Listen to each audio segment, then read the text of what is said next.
Hi there guys, Stuart here from Marshall Music, and tonight on Stu Chats With, I have with me Mr. Werner Olckers, who was with originally a band called Shoe, and then a small little band called Wrestlerish. You may remember them. From back when we were young. Way. It seems like forever ago, yeah. And now plays in a band called ATFN. I don't know what it means. All this for nothing. That's right. There we go. Yeah. Almost forgot it. Almost forgot it. That could be the next band name, yeah. It's close enough. It's close enough. IMFI. Yeah, it's super technical. Like the band, so it works out. It's perfect. Welcome. Thank you so much for Nice having to me. see you. I haven't seen you for a long time. It's been too long, yeah. Didn't remember how short you actually are. Yeah, in stature and in attitude. We were just talking about your size 14 sneakers. Sneakers, yeah, the sneaker thing. It's, So tell me about these sneakers, why they're so fancy, before we talk about serious stuff. Yeah, before we get into it, it's just, this is the Atmos Elephants from Air Max Day. That's real elephant skin. It's Real fake elephant skin. Yeah, real fake elephant skin. Yeah. And they're just quite hard to find, especially in a size 15, 14, depending on how big your toes are. And I have really big toes, so... Wow. Yeah, so that's... I'd like to see them one day. Not now. Yeah, well, we'll get there. We'll get there. The more comfortable we'll get, we'll get there. But it's much like guitars. Once you're into kind of collecting sneakers and you start getting into like the more expensive and boutique-y stuff, like the doors just open. But you wear them. You wear the...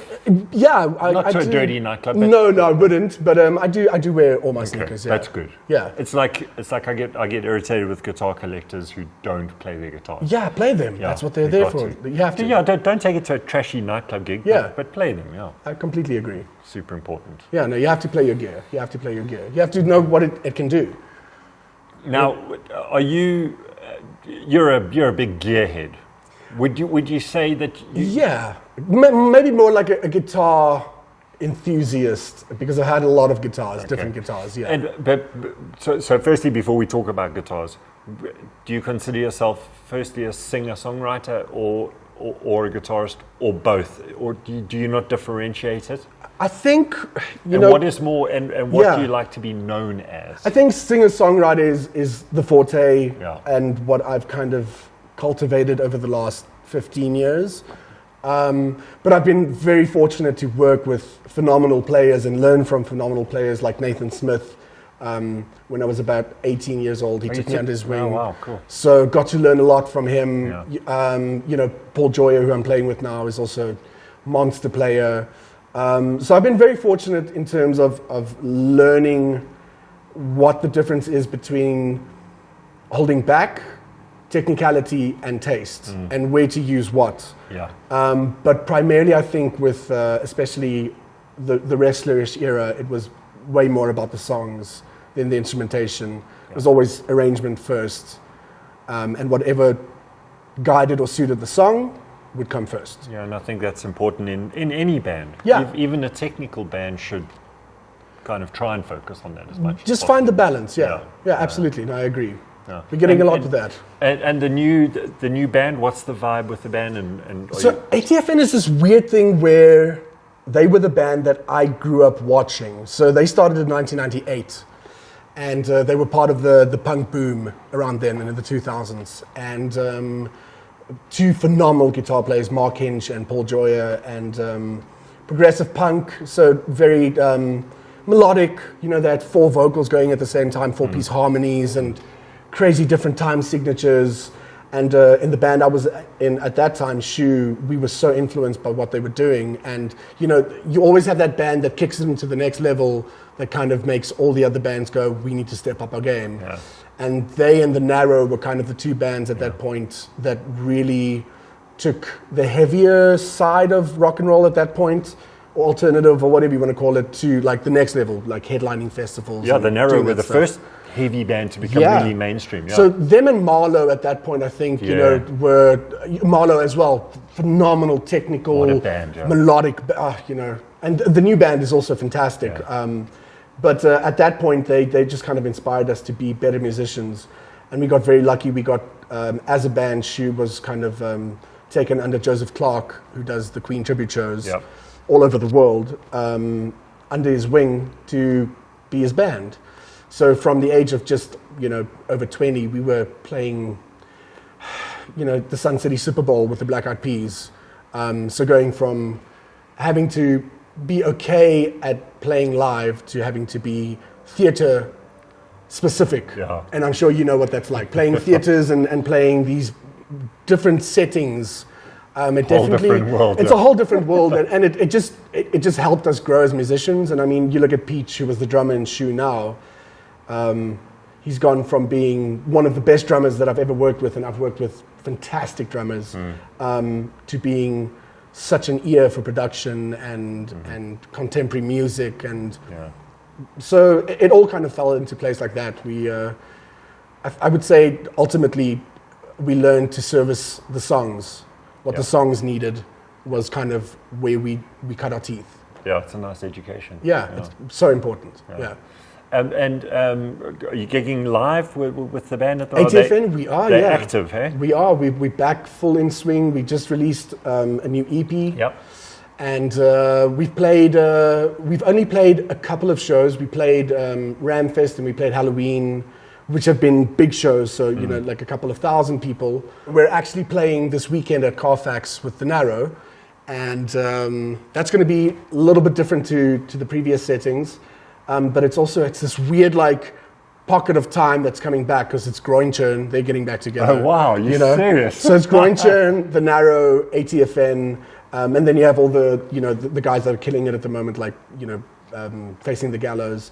Oh, cool. That's a great so lineup. It's going to be very, very fun and a lot of energy, and we're looking forward to it because we've really been putting the effort into playing the songs that people loved and writing some new stuff that's a little bit more modern, but also still on the same tangent in terms of technicality. Yeah. So this year I've spent playing guitar more than anything for the first time in years. Okay. Yeah. To the point where you're cramping, you can't do it anymore, chugging. I haven't chugged in 10 years, and I've got that Swedish palm back. So your right arm was hurting. Warm. Yeah. And, you have a player like Paul Joyer in band practice screaming at you going, use your pinky! It's just not fast enough, So, but it's been an amazing year for just rediscovering guitar. And tone, and playing with tone. And what's your go-to guitar setup and amps and pedals at the moment? You know what? It changes so often. So we had a miniature stint as a supergroup. That's how we tried to play it off. We just wanted to play 2 festivals. It was called Art Snakes, and it was myself and Steph from Zebra and Giraffe, and Jason Hinge on drums. Yeah. And we literally just played Oppie Goppie and then decided we'll do it again when we wanted to. And that I had a pedal board with vocal pedals and 2 choruses, 3 drives, 2 delay units, a reverb, a compressor. I've scrapped all of that. I've literally got 2 overdrives pedals and a tuner. Oh, wow. So I've got a Friedman, which is a killer. The B100. The B100. Yep. It's a JCM simulator, basically. Yep. And I've got a Blues Pro... MI Audio, yeah. And between the 2, it just kind of gives me the variation of drive tone that I want, because we hardly ever really go too clean. Yeah. And I'm running that into a Fender Bassman, a really old one, using Kepner Cab. Those Bassmans take all sorts of pedals really well. It's not great fussy. How responsive it is as well. Yeah. And that's it. And then I'm using a Ibanez. Have you got a roadie for the Bassman? Yeah, I should probably... Actually, I think the guitar is heavier than the amp. It is the heaviest guitar I've ever owned. What is this? What? It's an F series. I need to check what it is. So telly shape. It's a telly shape with the classic Ibanez flat neck and sharp, headstock. Team J Craft. It's an amazing guitar. I got it from one of those wheeler dealer Gregory Wall deals, and it's a beast. It really is a beast. I hope it came in the box. It did. Yeah, no, it's brand new. It's brand new. It's never been played, but I've worn it in a little bit. I've definitely given it a couple of hours, and that's kind of my tone at the moment. Is a lot of kind of just static, consistent, solid drive tones that break really nicely without being, a little too much. And no effects, just a bit of reverb on the Not bass. even. No reverb, no delay. Playing it naked. completely just naked. Just no room for. And especially through a hiding. telly style guitar, that's really like... It is, but it doesn't sound like a telly at all. It just has the shape, but it's got two bare knuckles in it that like scream. Bare knuckle humbuckers. Eh? They are, yeah. So they're monsters, monsters. Which is such a departure from what I used to play. You know, like I liked hollow body. I've got a Gretsch, which is a beast as well. I played telly pretty much my entire music career. Yeah. So it's a bit of a departure, except for shape, obviously. But the tone on it is... What's your favorite telly? I've got a Japanese Paisley Telecaster. I think it's from 89 or 91. I should probably check. I'm not sure. Well, that was the best zone, wasn't it? It was. That 87 to 93 for... When they were swapping factories and not sure what they were doing with all... so I'm very lucky. I picked it up in Pretoria in 2001. And I've been playing it ever since. You probably paid, what, about $3 or $4 for it? Oh, yeah. I think it was like 2,999. And I haggled them down to like, 2,700. And just... It's just one of those guitars, it's a factory thing, I think. There isn't a telly that compares to it. I haven't played a telly that comes close. And I've had some amazing tellies, with Ashwood and Swamp, like wood pulled out of like, I don't know, like the Civil War era, stuff like that. But this guitar just has a feel to it. And it just, the twang on it is just, you hear every single string individually snapping, just going, but at the same time, it like the harmonics of it forms this beautiful overtone. It's just, I'm getting sexually aroused. It's a great guitar. It really is such a good guitar. And I've never changed anything on it. It's just like stock standard.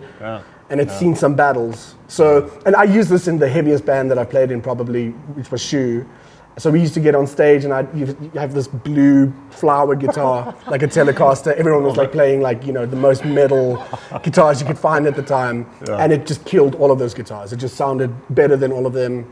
It didn't matter which amp you played. And what were you using pedal and amplifiers back then? At that point, I was playing a Boss GT8 for effects, but I was running two separate drive pedals because I didn't like the drive tone.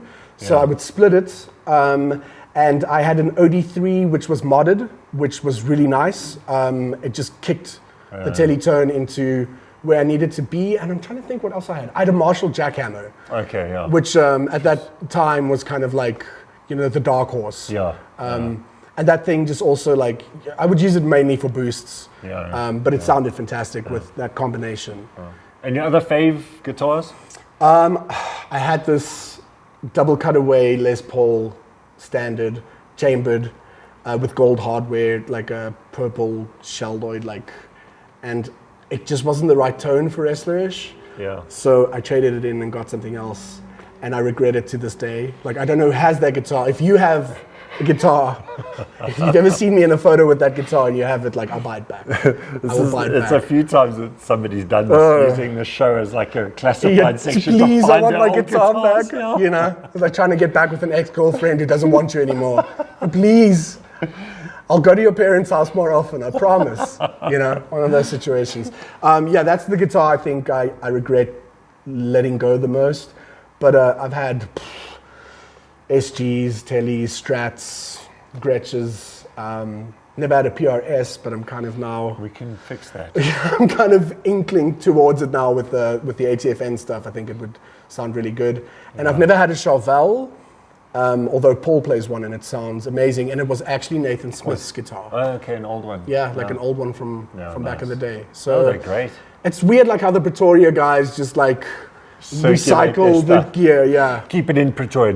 Don't sell it to our in Joburg. Don't sell it. No kids in Joburg or Cape Town, no shipping. Well, doesn't Gregory Wall keep all the guitars in Pretoria? Gregory Wall has all the instruments in South Africa, pretty much. If it's not in the store, it's at his headquarters. Gregory Wall's house. That's, you know what, he's such a good dude. Because he's the guy that goes, come over, bro, let's just try 1,000 pedals, And you get to sit and try it out, and I mean, the guy's got so much gear that, like, I don't know what he's. People come to me often, and they're like, come in the shop, and they're like, "Have you been to Greg's place? Oh my god!" It's incredible. Like, and he's such a like Pretoria guy as well. Salt of the earth. He's a good guy. He helped me out so much with this Ebenez that I'm playing now. So yeah, I've got nothing but good words for him. Yeah, he's a good guy. Yeah, what a champ. Now, Yes. so what else are you up to? What have you been up to over the past few years? It's Apart from yeah. collecting tackies. putting that together was a couple of years' work. After Wrestlerish, I took a little break. I think we were all very burnt out from, solid 6-7 years of Yeah, you guys were flat out, eh? touring constantly. But you get to a point where, like, I think you can only play potch so many times a year, and you can only do it in a cycle of so many times before the excitement leaves you. And it's not about potch or Stellenbosch or wherever we were playing. Yeah. It was just about, we reached the plateau where we had to either start thinking about moving it overseas and trying, or calling it a day. And I think at that point we were just too burnt out to start like everything over again. Yeah. So after that, I took a good break, and I started writing for Art Snakes, and we did the Art Snakes thing, and it was just like a lot of fun. It was all about just, we're going to play this festival, we're going to have a lot of fun, throw gear around, be as rock and roll as we can be. Yeah. Let me interrupt you there, and let's go into more detail about your songwriting process. Just go into. It's such a like weird thing. It all depends, like, kind of what I'm listening to, or if I'm playing a lot of instruments. So like if I've spent a lot of time playing piano or guitar, I actually write on bass quite a lot because it eliminates the chord aspect. So you're working with roots only, which frees up and certain then you spaces. can decide major, minor, And you can seventh color it in, afterwards. you know what I mean? So I actually play a lot of bass in the writing process, but Makes sense. it also depends sometimes if I have a specific story that I want to tell, then the story becomes a melody line, and the melody line then dictates what the song will be. Okay. I went through a weird like Peter Gabriel phase where I was listening to like so much Peter Gabriel, where everything was just melody lines and harmonies. So I built that without even having any music in mind. Yeah. And then I just realized that I'm nowhere near as good as Peter Gabriel is. So nobody is. Yeah, so I dumbed it down again a little bit. But songwriting, I think, for me, basically, it's just like a gut thing. Generally, I know if the melody line is strong enough, everything else will kind of fall into place around it. Okay. And then do you save kind of the best lyrics for that kind of favorite melody line, or it's weird. I think most musicians and songwriters, like, if you open their phones, there's usually like hundreds of little like text lines with just like and voice notes and ideas. And I've got like probably 150 songs that I've never even finished. Unless you Kirk Hammett and wipe them out. Gone. But for the most part, I think if a song really speaks or radiates with me after, let's say, a cycle of like 2 weeks, if I keep coming back to it, then I know. Then I know it's in the bank, and I need to finish it. Laudu from A-King wrote this amazing line that says, "The song's never done, it's only abandoned," or "It's never finished, it's only abandoned." So I guess that's kind of, you have to also, as a songwriter and musician, learn to let go and when to let go. Because you can be in studio and you can write forever. Yeah. And that's also something that I learned over time, how to not to be so precious about things, and just let the music or the song be a capsule of that moment, which is important. Which is, Prince is fairly anal in the studio, but he's also prolific. He just got the them stuff out, that we're getting now. Apparently he wrote a song every single day. Can you imagine? But I mean, like, I think if that is your lifestyle, when you're like, you have access to just being able to do that every day, and have an engineer that's world class sitting behind you, and you just go. You just call him and he comes over. But it's cool. Like I read this thing with Victor Wooten where like they said, name your 5 favorite bassists, and he was Marcus Miller, and named a couple of guys, and Prince was on that list because Prince was just that prolific. He was that guy who could just play everything to that degree. Amazing. Massive Prince fan. I think Sign of the Times is one of those albums that shifted pop music completely. Yeah. Superb. It's so good. So now what? Maybe you'll know now. What is the story that he's got like 50 albums in his vault or something that he's going to release every year? I don't know if you remember, there was this weird phase where he wouldn't put anything on YouTube. Yeah. And I think he, more than anyone, was fighting the digital age in terms of how things are distributed and how musicians now get money. But I think he did turn a corner towards the end. Yeah. But I mean, I can absolutely believe it. I mean, the man was making music consistently from the 70s until his death. So if you take the output that he had, It was relatively low. was low, so there has to be Stuff. a lot of stuff. Yeah. And hopefully we get to hear it. Yeah. I mean, the stuff he wrote for the Bangles, you know, Yeah. amazing. Yeah. Like hits, like the man No, wrote it's Sinead incredible. O'Connor, she had a number one off something people don't even realize he wrote. Yeah. So, no, he's one of those guys that just like you look at his arsenal of what he is as a musician and was, and you just go, I should give up. Who are your five favorite musicians of all time? Of all time, Bands or songwriters? I would probably, that's a know big it's one. hard. It's so hard. Quickie, Off quickie. the top of my head, I'm going to go Leonard Cohen. Why? Rest in peace. Just for his lyrics. No, because he was Okay. a songwriter. Like, I think people, because of the tone of his voice, don't realize the range of music that he actually did. And the stuff he did was Full Spectre, Death of a Ladies' Man. It's like a swing album on cocaine. Like they were obviously just doing so much drugs. And so Leonard Cohen's definitely up there. I'm a massive fan of Brand New, who is a band who's shrouded in a little bit of politics and unfortunate things that happened within the band and politics. But if you can separate the music from that, they absolutely changed the way that I looked at dynamically writing songs. Prince is definitely up there for me. Big Just game because changer. of everything. Yeah. Absolutely, yeah. Massive fan. Then, I have to go back to the Beastie Boys. They were one of the first things that I distinctly remember buying and going after and seeking in record stores, like importing Ill Communication. Beastie Boys also, in terms of the scope of stuff they did, they did this EP called In Sound From The Way Out, which is an instrumental album. And they really pushed stuff. And it's trippy and it's so good. So that's 4, I think. And then just from a pure prolific level, I would have to say probably Radiohead, just in terms of how they started in the most mainstream way that they could and just completely deviated from that and they hate everything that they do more the further they get from it. And just their choice of, I distinctly remember the era when Kid A and dropped, and people just couldn't wrap their heads around how they brought back electronic sounds, stuff OMD was doing, and you can go back to even Peter Gabriel and those guys. So probably Radiohead, yeah. And then Desert Island Guitar, if you had to take one guitar on a Desert Island and Desert Island album. Ooh. One album for the rest of your life. Do I have an amp? No That is great- the question. No, just No the guitar. amp. Then the guitar that I've played for the last 15 years. It's just a guild. Your guild. I love that guild. It's just... Okay, and if you could take an amp? if I could take an amp, I would probably take my Telecaster and a Princeton. Okay, Yeah. All right, and an album? No greatest hits allowed. No greatest hits allowed.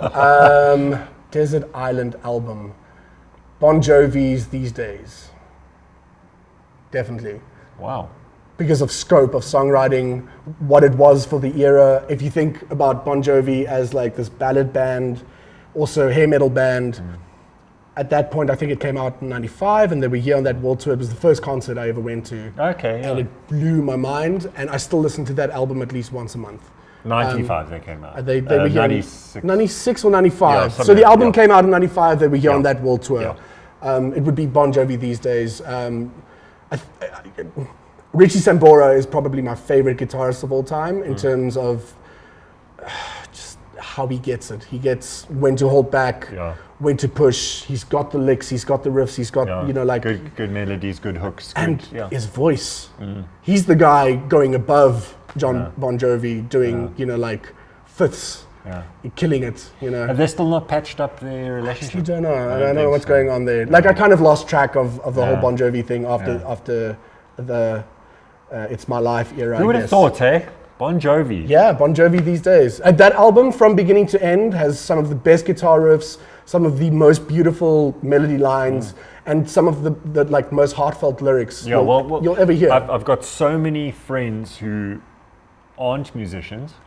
Who just rate Bon Jovi as like the greatest band ever because of John Bon Jovi's heartfelt lyrics. Exactly. And right. delivery. It's a gift. There's something about being able to convey music and melody in a way that someone who doesn't play an instrument or understand what it is can connect to. The minute they connect to it, you've got something that very few people do, and he's, you know, cut above the rest. That's why he's sold 200 million albums. You know, and he's a good dude. I mean, he really gives back to his community. Never heard a bad word about him. Never ever. He's just. He's got those restaurants where he gives away free food, and he built shelters. You know, like after New Orleans and Katrina and like all of that stuff. Like, I mean, the man built houses for people. He was there on the ground. So I have a lot of respect for what he's done, and, you know, being like a Jersey boy, like coming from that. So Bon Jovi, funnily enough. Yeah, nice. Social media shout outs. What have you got any personal and band? So Instagram thingies. Everything is just my full name, Werner Olckers, one word. Instagram and Twitter and Facebook, I suppose. And then ATFN is obviously growing. Wrestlerish you can find as well. It's all up there. We're actually, next year's 10 years of the first album. So we'll probably remaster it a little bit and put it out again and put it out for free. And then I always ask seasoned veterans of the music industry such as yourself. Yeah, it's weird that it's a nice thing being able to go like, I've cut my teeth enough to know where I fit in. What is your advice to youngsters trying to make it in the industry today? As songwriters, or in a band, or as a drummer, whatever. Even if you want to produce, or you want to be a DJ, or if you're into hip hop, whatever it is. I think the most important thing you can do is listen. Listen to music. Don't just discard something because it doesn't fall within your comfort zone. In my car at the moment, I was listening to the new Taylor Swift album, which is a phenomenal pop record. And just before that, I was listening to Every Time I Die. So you have to be able to find the nuances and things that make music special, whether it's technicality or delivery or melody. In any genre, I think listen to everything, give everything a chance, and try to find the value in everything. And once you can do that, it opens your world completely. It really does. That would be the one thing. Good advice. We're out of time. It's been lovely. Thank you so much for having me. Thank you. It's been good. Thank you. Follow the Friendly Giant on Twitter, Instagram, Flickr, Pornhub, and Facebook. All of it. That's all for now, guys. Cheers.